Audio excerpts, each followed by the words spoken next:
Маленького и исхудавшего щенка, перевязанного бинтами, женщина обнаружила возле мусорного бака на улице. Малыш ел сосиску, которой его угостил кто-то из прохожих. Вот только человек не подумал снять с нее обертку, поэтому щенок жевал сосиску вместе с ней. Вид у собачки был очень несчастным, казалось, что на улице, в таком состоянии он провел не один день.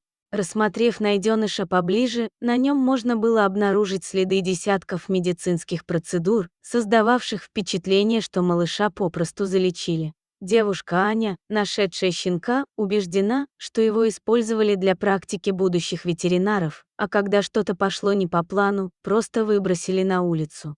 После того, как малышу сделали рентген, стало понятно, что девушка права, но даже опытные врачи не могли до конца понять, какую болезнь и какими методами пытались вылечить щенка. Ни одна клиника в городе не подтвердила, что имеет отношение к этому животному. Явные признаки вмешательства свидетельствовали о том, что врачи делали манипуляции, так неужели их проводили в подвале? Передняя лапка щенка попросту не работала, он тащил ее за собой, слегка подняв в воздух. Хотя девушка и забрала щенка с улицы, она не знала, как еще может ему помочь. Малыш пытался ходить, но даже просто смотреть на это было больно. О том, что испытывал в процессе сам щенок, даже страшно подумать.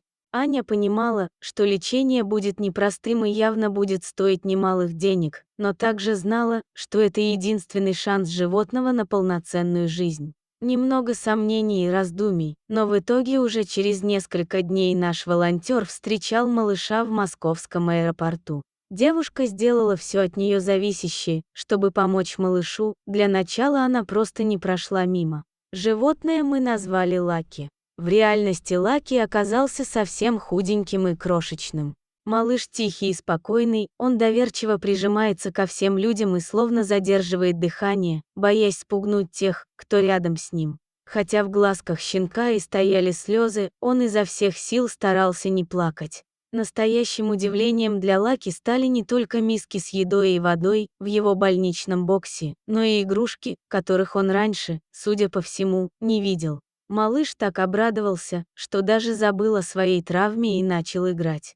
Ветеринары провели обследование, результаты которого их шокировали. Лаки было всего 1,5 месяца, но за это время он успел побывать в руках мясников, ведь назвать этих людей ветеринарами нельзя. В теле малыша стояла пластина, несоответствующего размера, в нее попытались вкрутить винты от другой пластины, но те попросту выпали. Казалось, все эти манипуляции выполнили нарочно, чтобы малыш больше никогда не смог ходить. Сейчас Лаки сделали первую операцию в столице.